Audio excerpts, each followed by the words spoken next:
سيدنا ومولانا محمد وعلى آل سيدنا ومولانا محمد وبارك وسلم.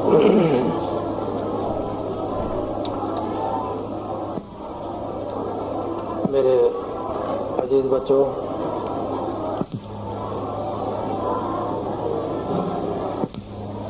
چند دن پہلے آپ کو یہاں پر جمع کیا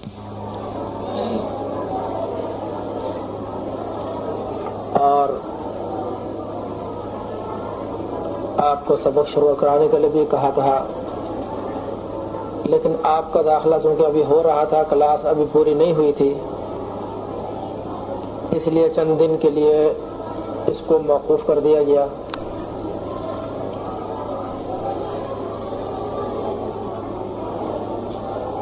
جامعہ دارالقرآن میں یہ اجتماعی کلاس، جس طرح یہ 4 کلاسوں کی ایک اجتماعی یہاں پر بیٹھی ہے، جامعہ دارالقرآن میں 9 کلاسیں گردان کی ہیں. الحمدللہ بھی کہہ لو، ماشاءاللہ بھی کہہ دو.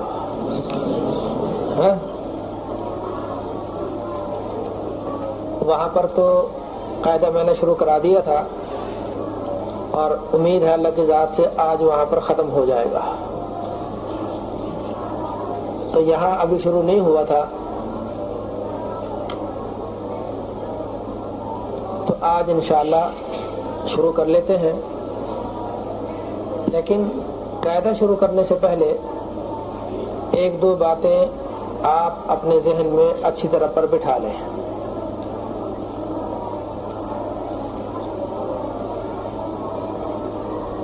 آپ لوگوں میں اس وقت 3 طرح کے طلباء بیٹھے ہوئے ہیں. ایک تو وہ ہے جو پچھلے سال سے ہمارے شعبہ گردان میں چلے آ رہے ہیں. کچھ سپارے ان کے گردان کے رمضان سے پہلے ہو گئے تھے اور آگے وہ طلباء دوبارہ آ کر وہ گردان کو دوبارہ شروع کر رہے ہیں. اور دوسرے نمبر کے وہ طلباء ہیں جو گردان میں آئے تو ہیں لیکن ہیں اسی مدرسے کے پڑھے ہوئے، یہیں سے پڑھ کر حفظ کے شعبے سے فارغ ہو کر گردان میں آ گئے ہیں. اور تیسرے وہ طلباء ہیں جو باہر کے دوسرے مدارس سے پڑھ کر گردان کے لیے یہاں پر داخل ہوئے ہیں. جو تو پرانے طلباء ہیں یہاں کے، ان کو تو ہماری سابقہ ترتیب کا سب پتہ ہے. نئے آنے والوں کے لیے یہ باتیں ضروری ہیں جو میں کہنے لگا ہوں.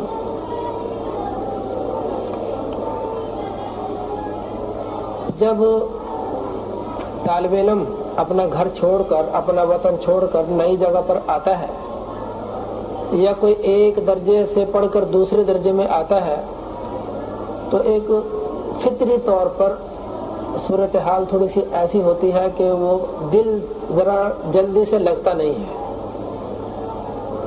کیونکہ پرانی جگہ کے ساتھ مانوس ہوتا ہے.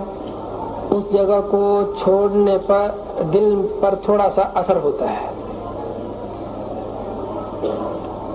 تم میں جو دیہاتی قسم کے لڑکے ہیں انہوں نے دیکھا ہوگا کہ جو بکریوں کے ریوڑ لے کر چلتے ہیں نا، بکریوں کے ریوڑ جانتے ہو، اجڑ، جس کو پنجابی اجڑ بھی بول دیتے ہیں، تو ان میں سے جب ایک بکری کی ترتیب بن جاتی ہے، بچے کی ترتیب بن جاتی ہے، ان کے ساتھ چلنے کی، آنے کی، جانے کی، اس ریوڑ میں سے جب کسی کو علیحدہ کر کے نکالا جاتا ہے، ایک طرف لے کے جاتے ہیں، تو وہ بھائی آپ نے اس کا کبھی شور سنا ہے جی؟ سنا ہے؟ کافی شور مچاتا ہے، بولتا ہے اپنی اپنی زبان میں، پتہ نہیں بیچارہ کیا کہتا ہوگا. تو اس لیے کہ وہ جس جگہ میں وہ ہلا ہوا تھا، وہ اس جگہ سے جب اس کو علیحدہ کیا تو اس پر اس کو افسوس ہوتا ہے. چلو وہ تو ایک علیحدہ بات رہی.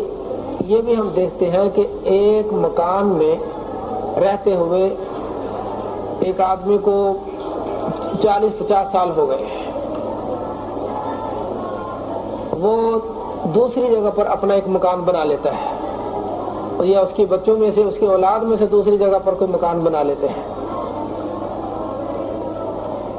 تو اور دوسرا جو مکان بنایا ہے وہ بہت اچھا، بہت اعلیٰ بنایا ہے، کوٹھی بنائی ہے، بڑے کمرے ہیں، بڑی سہولتیں ہیں۔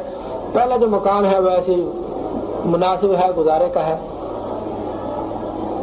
لیکن عمومی طور پر دیکھا یہ جاتا ہے کہ بے شک دوسری کوٹھی انہوں نے کیسی ہی بنائی ہے، لیکن وہ پرانا مکان چھوڑ کر ادھر منتقل ہوتے ہوئے بھی اس کے دل پر کھینچ پڑتی ہے، اور اس کو وہ اپنا ماحول چھوڑنا اور وہاں کے تعلقات، وہاں کے دوستانے اور وہاں کی بیٹھکیں اور وہاں کے جاننے پہچاننے والے، ان کو ایک دم چھوڑ کر دوسری جگہ پر جا کر بسنا ان کے لیے ذرا تھوڑا سا مشکل ہو جاتا ہے، اگرچہ وہاں پر سہولتیں بہت زیادہ ہوتی ہیں۔ تو اسی طرح پر طالب علم کو بھی حال ہوتا ہے، جب وہ اپنے گھر کے ماحول سے، اپنے وطن کو چھوڑ کر، بے شک یہاں تعلیم وغیرہ اس سے بے شک کہیں اچھی مل جائے، لیکن پھر بھی اس کا یہاں پر آنا، ذرا یہاں پر رہنا ذرا شروع میں بڑا مشکل سے ہوتا ہے اس کے لیے۔ اور پھر خصوصی طور پر جب گردان والے بچے آتے ہیں، وہ اپنا ایک ذہن لے کر آتے ہیں کہ ہم تو حافظ صاحب ہیں۔ ہم کون ہیں؟ بلکہ ان میں کئی تو ایسے بھی ہوتے ہیں جب اپنا نام بھی لکھواتے ہیں نا تو حافظ کا لفظ ساتھ بولتے ہیں، اور آتا کہیں سے ایک رکوع بھی نہیں ہے۔ مثال کے طور پر محمد زبیر کسی کا نام ہے تو وہ اس سے جب پوچھے گا فارم میں لکھنے لگے تمہارا نام کیا ہے، وہ کہے گا حافظ محمد زبیر ہے۔ مجھے یہ پتا نہیں کہ کس کا نام زبیر ہے، ویسے میں نے ایک مثال دی ہے بھائی ہے زبیر تم یہ اچھا یہ زبیر ہے، اتفاق کی بات ہے، یہ بھی زبیر بیٹھا، واہ ماشاء اللہ۔ یہ تو میں نے ویسے ہی ایک مثال دے دی ہے، یہ تو چلو ان کی خوش قسمتی ہے، ان کا نام میری زبان پہ آ گیا ہے تو ان کا نام لیا گیا مجمع میں۔ تو پوچھیں گے تمہارا نام کیا ہے، تو کہیں گے بھی حافظ محمد زبیر ہے۔ اور بیچاروں کا حال یہ ہوتا ہے کہ وہ کہیں سے آدھا رکوع بھی نہیں سنا سکتے، لیکن چونکہ حفظ کر کے آئے ہیں، حفظ کی مہر ساتھ لگ گئی ہے، تو اس لیے وہ حافظ صاحب ہیں۔ تو ایک تو ہوتے ہیں پیچھے سے حفظ کر کے آئے ہوئے ہوتے ہیں۔ اب ایسے بچوں کو قاعدہ پڑھانا، ان کو قاعدے پہ لگانا، وہ ذرا تھوڑا سا ان کے شیطان ان کو ایک وسوسہ یہ ڈالتا ہے، ان کے ذہن میں کبھی کبھی یہ خیال آتا ہے دیکھو بھائی ہم نے تو وہاں 3 سال لگائے، 4 سال لگائے، ہم حافظ بن کے آئے، ہمیں دوبارہ پھر قاعدے پہ لگا دیا ہے۔ یہ شیطان تھوڑا تھوڑا خیال بیچ میں ذہن میں ڈالا کرتا ہے۔ اور پھر خاص طور پر جب ایک دفعہ تو چلو استادوں نے وہاں پر شروع کرا دیا، اور جب یہاں پر پھر دوبارہ اثر نو قاعدہ شروع ہوگا، پھر شیطان ذہن میں ڈالے گا دیکھو بھی پہلے ہم نے وہاں قاعدہ شروع کیا، پورا قرآن پاک پڑھ لیا، اب پھر ہم گردان کے شعبے میں آئے تو وہاں پر استادوں نے قاعدہ نکلوایا، تو اب یہاں پر جب اجتماعی کلاس شروع ہوئی، اب یہاں تیسری دفعہ پھر قاعدہ شروع ہو گیا، تو اب یہاں سے ہم قاعدہ ہی پڑھتے رہیں گے ساری عمر بس؟ نہیں، یہ شیطان کا ہی دھوکہ ہوتا ہے۔ اچھا تم نے دیکھا ہوگا کہ جب تم نے شروع میں قاعدہ شروع کیا تھا، قاعدے پہ کئی مہینے لگے ہوں گے، کسی کے 2 مہینے لگے ہوں گے، کسی کے 3 مہینے لگے ہوں گے، کسی کے 4 مہینے لگے ہوں گے، زیادہ وقت لگا تھا۔ لیکن اب جب گردان میں آ کیا، اب میرے پاس ہی تقریباً سب کا امتحان آیا ہے، تو کسی کا 4 دن میں، کسی کا 2 دن میں، کسی کا 1 ہفتے میں، یا کسی کا صحیح نہ ہوا اس کو میں نے نشان لگا کر دوبارہ کے لیے بھیجا، ان کا 1-2 دن زیادہ لگے ہوں گے، تو اتنا وقت تمہارا قاعدے پہ لگا ہے بس۔ اور اب یہاں جب شروع کریں گے تو انشاءاللہ چند دنوں میں، اگر اللہ کرے بیچ میں ناغہ نہ ہوا، مصروفیت کی وجہ سے ناغے بیچ میں ہو جاتے ہیں، تو یہاں ناغہ نہ ہوا انشاءاللہ 3-4 دن میں یہاں بھی قاعدہ تمہارا مکمل ہو جائے گا انشاءاللہ۔ لیکن اس کا تمہیں فائدہ بہت ہوگا۔ تم میں سے خاص طور پر جنہوں نے آگے جا کر قرآن پاک کا مدرس بننا ہے، پڑھانا ہے، ان کے لیے ابتدائی بچوں کو قاعدہ پڑھانا، ان کی تصحیح کروانا، یہ بہت ضروری ہوتا ہے، اور وہ اس میں بہت اچھی ان کو مشق ہو جاتی ہے، اور وہ بہت کامیابی کے ساتھ انشاءاللہ بچوں کو آگے لے کر چلیں گے۔ تو اس لیے اگر کبھی شیطان اس قسم کا وسوسہ ذہن میں ڈالے تو اس وقت لا حول ولا قوت پڑھ لیا کرو۔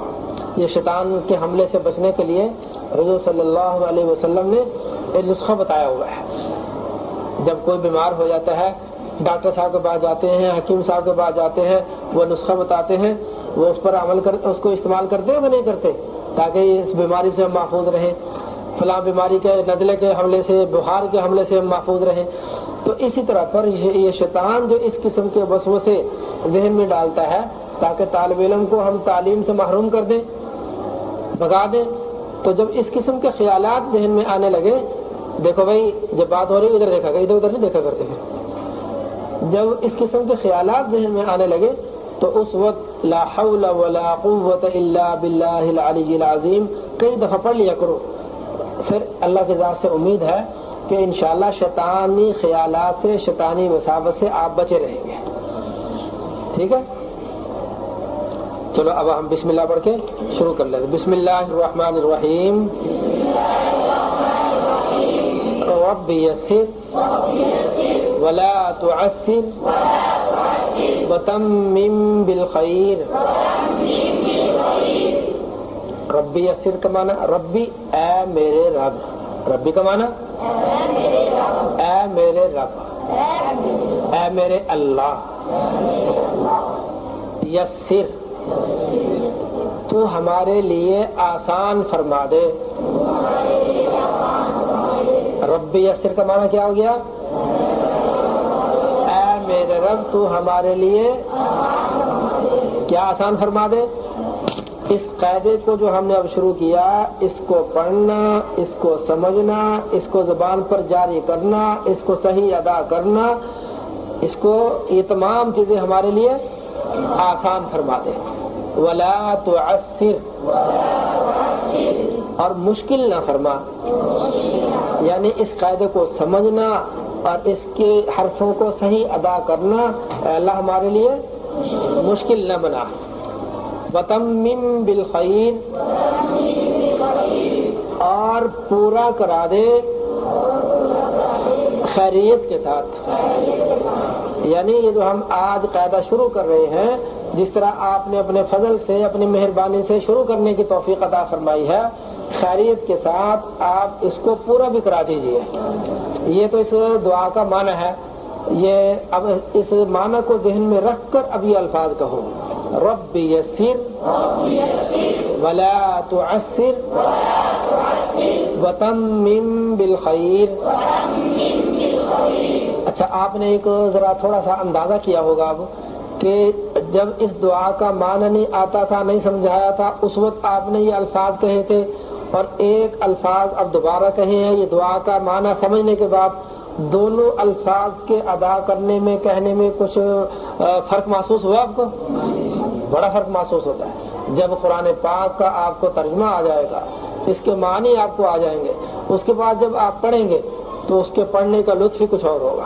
اس سے پہلے تو اب یہ ہے کہ ٹھیک ہے آپ یاد کر رہے ہیں, اس کو ثواب آپ کو مل رہا ہے, لیکن جب اس کا علم حاصل کر لیں گے اس کا لطف ہی کچھ اور ہوگا. یہ تھوڑا تھوڑا ترجمے کی جو ہے ہفتے میں 2 دفعہ ایک ترتیب ہم نے آپ کو شروع کرائی ہے قرآن پاک کی, اس میں اس کلاس میں بہت توجہ سے بیٹھا کرو. اس سے انشاءاللہ آپ کے اندر علم کا شوق آئے گا, قرآن پاک کا مطلب اور مفہوم آپ کی سمجھ میں آئے گا. اس کو پوری سمجھنے کی کوشش کیا کرو, وہ وقت ضائع نہ کیا کرو وہاں پر. یہ یعنی جامع القرآن سے کتابوں کے ایک بہت بڑے استاد صرف اسی لیے ہفتے میں 2 دفعہ آپ کے پاس آتے ہیں, وقت نکالتے ہیں, موٹر سائیکل میں, گرمی میں, سردی میں تکلیف برداشت کر کے یہاں پر آتے ہیں تاکہ آپ کو کچھ تھوڑی سی قرآن پاک کی سمجھ آ جائے, علم آ جائے. تو یہ فضول اس وقت کا وقت ضائع نہ کیا گیا, سمجھ گئے. اور یہ ارادہ بھی کر لو سب کہ انشاءاللہ ہم نے فارغ ہونے کے بعد, قرآن پاک یاد کرنے کے بعد اس کا ترجمہ بھی ہم نے سیکھنا ہے, اس کا علم بھی انشاءاللہ ہم نے سیکھنا ہے.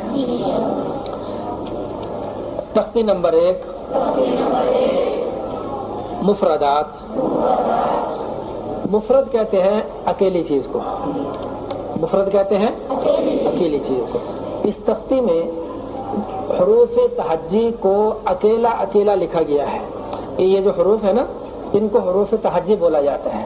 کیا حروف تہجی ہے کے ساتھ, ہاں کے ساتھ نہیں, حروف تہجی. اور حروف تہجی ہیں کتنے؟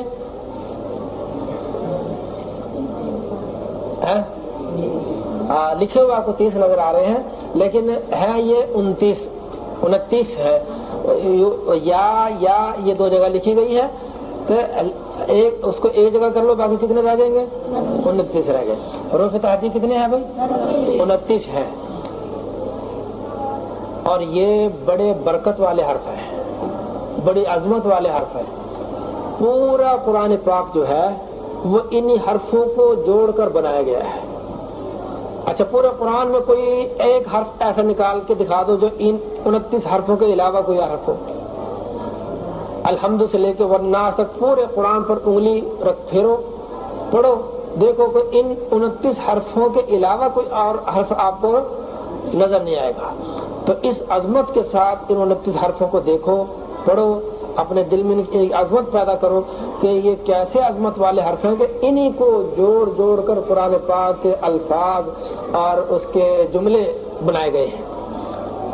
اسی لیے بچے کو سب سے پہلے انہی حرفوں کی شناخت بھی کرائی جاتی ہے اور ان حرفوں کی مشق بھی کروائی جاتی ہے اور ان کی تصحیح اور تجوید پر پورا زور دیا جاتا ہے کہ بچے کو یہ حرف صحیح ادا ہو جائے اور اس کی زبان پر صحیح چڑھ جائے. کیونکہ اگر یہ 29 حرف اس کے صحیح ہو گئے تو گویا کہ پورے قرآن پاک کے حروف اس کے صحیح ہو گئے. سمجھ آ گئی؟ تو اس لیے اساتذہ کرام شروع میں ان حرفوں کے صحیح کرانے پر پورا زور لگاتے ہیں. تو آپ نے بھی ان حرفوں کو صحیح طریقے سے ادا کرنا ہے.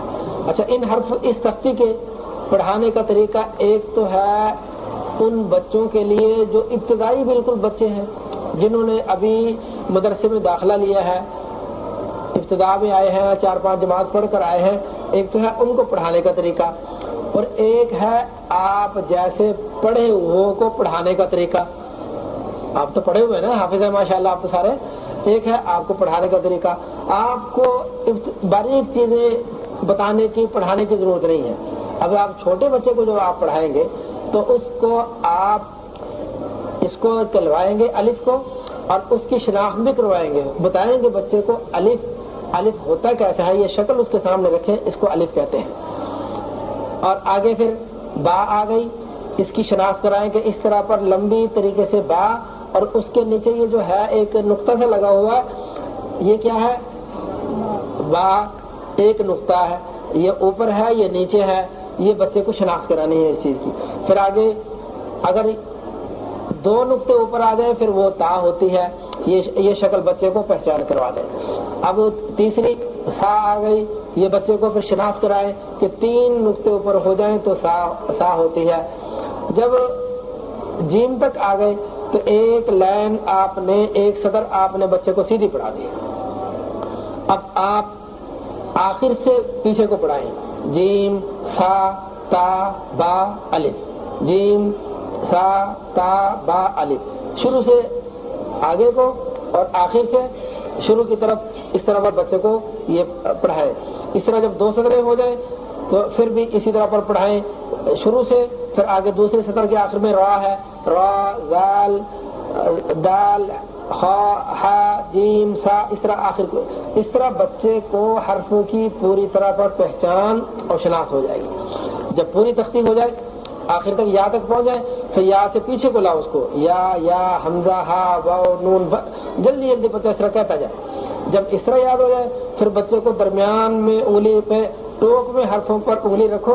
مثلا صاد میں انگلی رکھی، بچے سے پوچھو یہ کیا ہے، اگر بتا دے تو سمجھ لو کہ اس نے صاد کی پہچان کر لی ہے. تا پہ انگلی رکھو، بتا دے تو سمجھ لو کہ اس کو تا کی پہچان ہو گئی ہے. فا پہ انگلی رکھو تو اس طرح ٹوکما پوچھو. تو اب ابتدائی بچوں کو پڑھانے کی ترتیب یہ کہ شروع سے ایک سطر، اسی سطر کو شروع سے آخر تک، آخر سے شروع کی طرف. پھر دوسری سطر سبق ہو گیا، پھر آخر تک پہنچ گئے. پھر جب ایسے یاد ہو جائے پھر بچے کو پہلی سطر لو، مثلا الف سے نیچے آ جاؤ، الف ہا، نیچے کو آ جاؤ، پڑھو آگے، الف ہا زا قا قاف واو، آگے نیچے کو. اب اسی سطر کو اوپر کو لے آؤ، واو قاف قا زا ہا الف، سمجھ گئے؟ تو پھر دوسری سطر پہ آ جاؤ، با خا سین وا کاف ہا، ہا کاف وا سین خا با. ابتدائی بچوں کو جب پڑھائیں گے تو اس طرح پر پڑھائیں، انشاءاللہ بچوں کو حرفوں کی پوری طرح پر اس میں شناخت ہو جائے گی.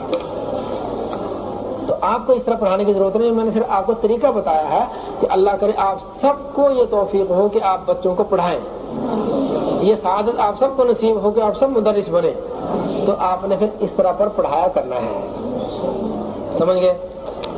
اچھا جی، الف با تا سا، یہ اس لیے میں آپ کو کھلواتا جا رہا ہوں کہ اکثروں کی مشق تقریباً حرفوں کی اساتذہ کرام نے کروا دی ہے، حرفوں کی تصحیح آپ سب کی ہو چکی ہے۔ اب سا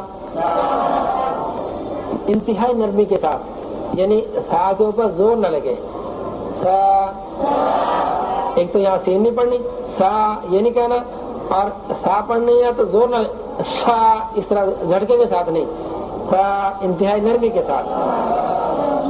جیم، اچھا اس میں آپ دیکھ رہے ہیں کہ حرف دو طرح کے، باہر دیکھنا اگر اپنے گاڑی آئی ہے تو پھر اس کو روکنا، ابھی کوئی اور اثر نہیں۔ یہ تین حرفوں سے بنا ہے، جیم، جیم ہے شروع میں، پھر یا ہے، پھر میم ہے، اور سا کتنے حرفوں سے بنا ہے؟ سا ہے شروع میں اور اس کے ساتھ الف ہے، تا کتنے حرفوں سے بنا ہے؟ تا ہے اور اس کے ساتھ الف ہے۔ تو جو حرف دو حرفوں سے بنتا ہے اس کو تو ہم مد کر کے کھینچ کر نہیں پڑھیں گے، با تا سا اس طرح پڑھیں گے، اور جو تین حرفوں سے بنا ہے اس پہ مد کر کے پڑھیں گے، جیم۔ اتنی بات سمجھ میں آ گئی؟ اچھا، اب ایک بات اور سمجھ لیں کہ جیم جب ہم پڑھیں گے تو اس میں مد کرتے وقت ایک تو ناک میں آواز نہ جائے، جی اگر شروع سے جی بول دیا غلط ہو جائے گا، اور ایک آخری جو میم ہے اس کو ہلا کر نہیں پڑھنا ہے، جیم، یہ جو میم ہل گئی یہ غلط ہو گیا، جیم۔ اچھا اب میں پڑھوں گا تو آپ نے مجھے بتانا ہے کہ میں نے صحیح ادا کیا کہ غلط پڑھا، اور پھر غلطی بھی بتانی ہے، غلطی کیا کی ہے۔ جیم، پہلے بتاؤ صحیح یا غلط؟ غلط۔ کیا غلطی کی؟ ناک میں پڑھ دیا، ناک میں نہیں پڑھنا چاہیے تھا۔ اچھا جی چلو ماشاءاللہ آپ کو یہ غلطی کی پہچان ہو گئی۔ اچھا اب میں پھر پڑھنے لگا، بتانا بھی کیا غلطی کرتا ہوں، یہ صحیح پڑھتا ہوں۔ جیم غلط، کیا غلطی کی؟ مد نہیں کی، مد کر کے پڑھنا چاہیے تھا۔ اچھا بھی جیم غلط پڑھ دیا، کیا آخری سے میم کو ہلا دیا ہے، میم نہیں ہلنی چاہیے تھی۔ یہ غلط پڑھ پڑھ کے آپ کو اس لیے بتایا ہے تاکہ آپ کو غلط کی بھی پہچان ہو جائے، یہ غلط ہے اور یہ صحیح ہے۔ جیم، نہیں بتاؤ غلط ہے کہ صحیح ہے؟ صحیح، شکر ہے آپ سب نے میری تصحیح کر دی ہے، چلو آپ نے صحیح پڑھا۔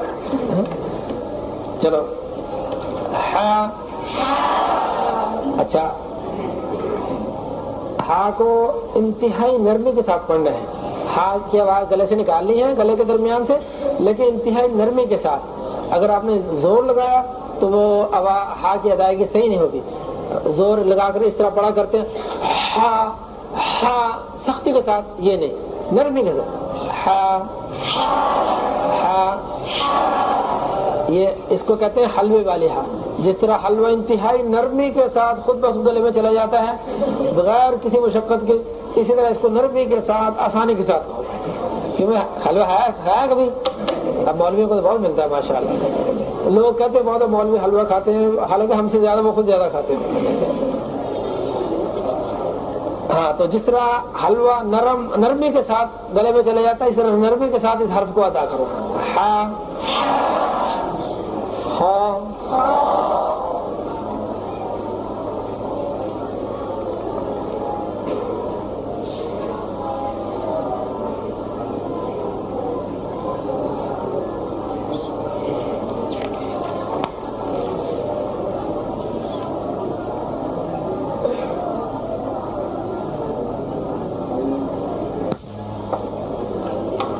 چلو بھائی خا.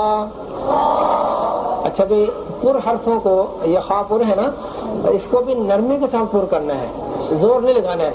اگر زور سے خا نکالیں گے تو وہ ایک جیسے خراش سی کی آواز آتی ہے ایسی آئے گی، وہ بھی صحیح نہیں ہوگی. خا یہ غلط ہو جائے گا. خا خا انتہائی نرمی کے ساتھ. اور ایک اس بات کا ذرا خیال رکھو کہ خا ادا کرتے وقت ہونٹوں کو گول نہیں کرنا ہے، خا ایسے نہیں کہنا ہے. خا خا دال. تو اس میں بھی انہی باتوں کا خیال رکھنا. پیچھے جیم میں آپ کو بہت ساری باتیں سمجھا دی ہیں. اب دیکھو دال صحیح ہے غلط ہے، کیا غلطی کر لی؟ آخر سے لام کو ہلا دیا. چلو شاباش. دال را. اچھا را کو پر بھی کرنا ہے، لیکن را پر کرتے وقت را میں تکرار نہ ہو، یعنی ایسی طریقے سے را کو نہ پڑھے اس میں کئی راؤں کی آواز آنے لگے. را را اس قسم کی آواز نہ آئے. را پر کریں لیکن یہ آواز نہ آنے، کئی رائیں پیدا نہ ہو. را زا. اس پہلے زال آئی تھی، اب یہ زا آئی اس تیز آواز کے ساتھ، زردے والی زا. جس طرح زردہ بولتے ہیں بھئی میں نے کیا کھانا ہے، کھایا کبھی زردہ گھر میں کھاتے ہو؟ اس کو زردہ کہتے ہو کہ زردہ کہتے ہو؟ زے کے ساتھ زمین والی زا. چلو سین. اچھا اس میں بھی انہی باتوں کا خیال رکھنا جو آپ کو جیم میں بتائی تھی کہ سین ناک میں آواز نہ جائے، مد کر کے پڑھنا ہے اور آخر سے نون کو نہیں ہلانا ہے. اچھا میں بتاؤں گا، مجھے بتانا ہے کہ غلط پڑھا کہ صحیح پڑھا.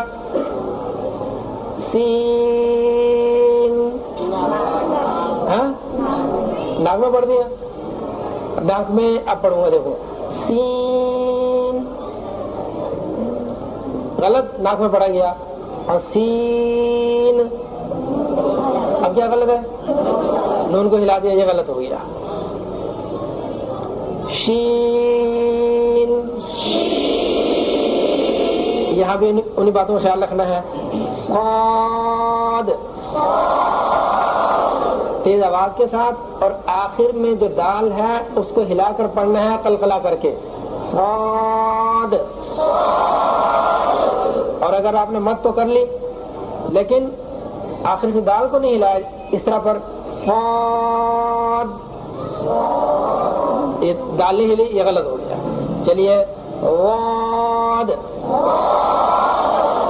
یہ واد کا جو مخرج اور اس کی ادائیگی ہے اس کے اوپر اساتذہ کرام اچھی طرح پر ان کی محنت کرائیں، مشق کروائیں اچھی طرح پر. اس کی اپنی ایک آواز اور اپنا ایک مخرج ہے جہاں سے یہ حرف نکلتا ہے. بعض تو اس کو غاد غین بول دیتے ہیں، یہ غلط ہے. غاد پڑھنا بھی غلط ہے. بعض اس کو زواد بول دیتے ہیں، وہ بھی غلط ہے. اور بعض تو سیدھا ہی دال بول دیتے ہیں، دواد، وہ بھی غلط ہے. اور اب ادھر سرائکی علاقوں میں چلے جاؤ وہاں تو اس کو ویسے ڈال بول دیتے ہیں، ڈواد بول دیتے ہیں، وہ بھی غلط ہے. ہاں ڈواد تو بولا ڈوال نہیں کہیں گے وہ، تو وہ یہ سارے غلط ہیں. واد کی ادائیگی صحیح ہونی چاہیے. واد. اور اس کا مخرج کیا ہے، کہاں سے نکلے گا، اساتذہ کرام آپ کو سمجھائیں گے، بتائیں گے کہ اس طرح پر یہ واد کو ادا کرنا ہے. پا کو پر بھی کریں اور اس کو زیادہ کھینچنا بھی نہیں ہے، اور ہونٹوں کو بھی گول نہ کریں. وا. اچھا یہ فا کے ساتھ جو وا ہوتی ہے اس کو زا کے ساتھ پڑھ دیتے ہیں، یہ غلط ہوتے ہیں. زا کو پر کر دیتے ہیں، یہ غلط ہے. نہیں، اس میں وا یہ آواز آئے گی. اس کی آواز واد کے ساتھ تھوڑی سی مشابہت رکھتی ہے. چلیے عین. مد بھی کرنی ہے، ناک میں آواز بھی نہ جائے، نون بھی نہ آخر سے ہلے. غین. فا. قاف.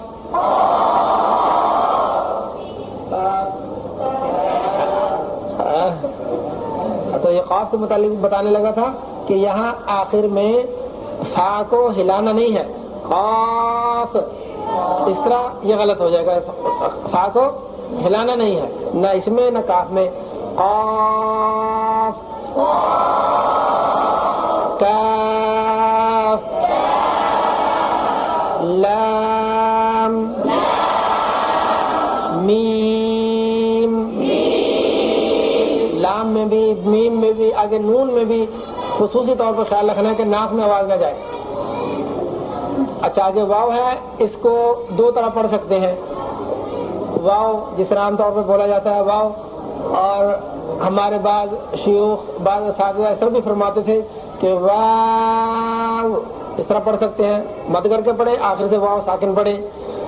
ہا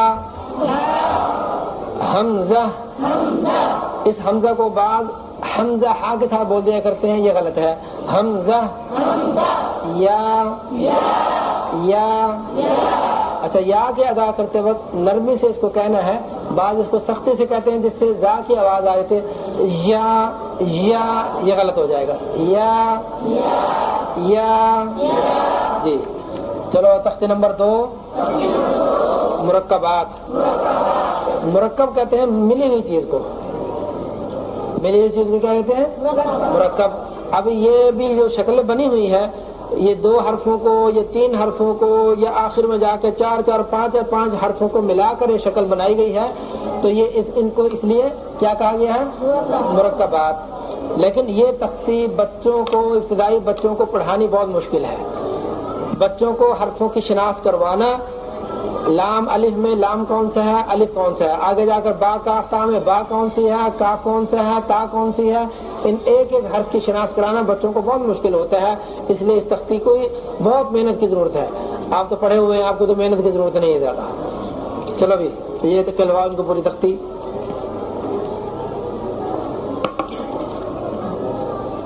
انگلی رکھو، جن کے پاس نہیں وہ ساتھ والوں کے ساتھ شریک ہو جائیں، سارے کوئی نہ بیٹھے۔ الف لام الف لام الف با الف لام الف لام لام الف لام جیم لام الف با لام با صاد صاد صاد با با با الف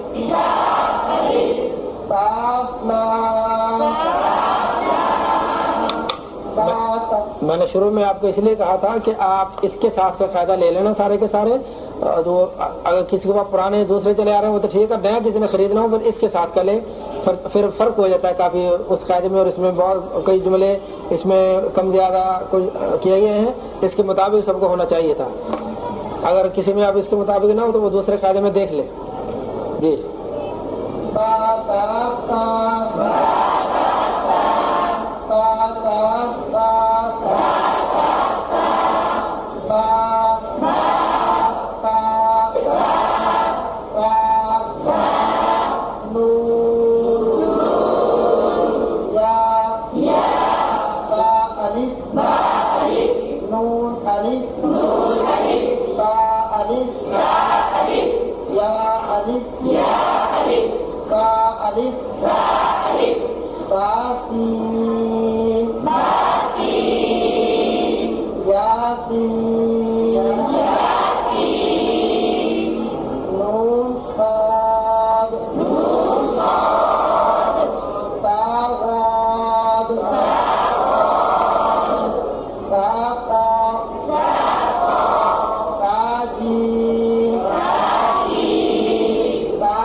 حمزہ بشکل الف،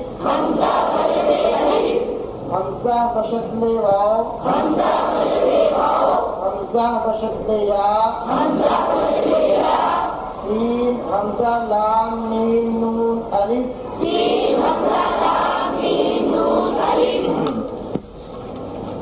اچھا اس تختی میں آپ نے خاص طور پر یہ چیز دیکھی ہوگی کہ حروف مفردات میں سے یہ ایک حرف لاتے ہیں.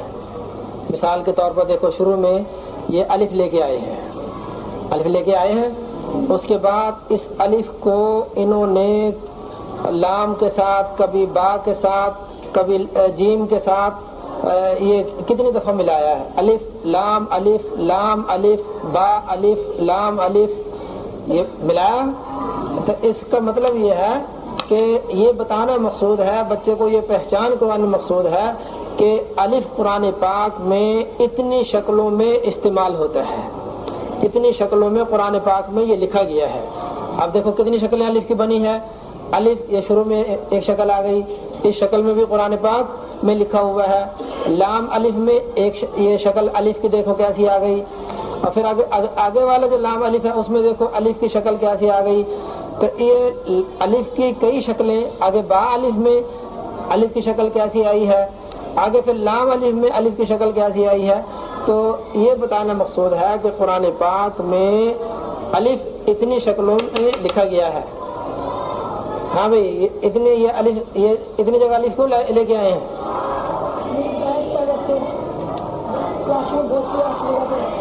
ہیں؟ ہاں بات تو دھیان سے سنا کرتے، غافل نہیں بیٹھا کرتے. اچھا آگے پھر مفردات میں سے لام لے کے آئے ہیں. اب دیکھو لام کو پھر انہوں نے الف کے ساتھ جوڑا، پھر لام کو جیم کے ساتھ جوڑا، پھر لام کو الف کے ساتھ جوڑا، پھر اس کے بعد با لام با، یہ پھر با کے بعد لام لے کے آئے ہیں.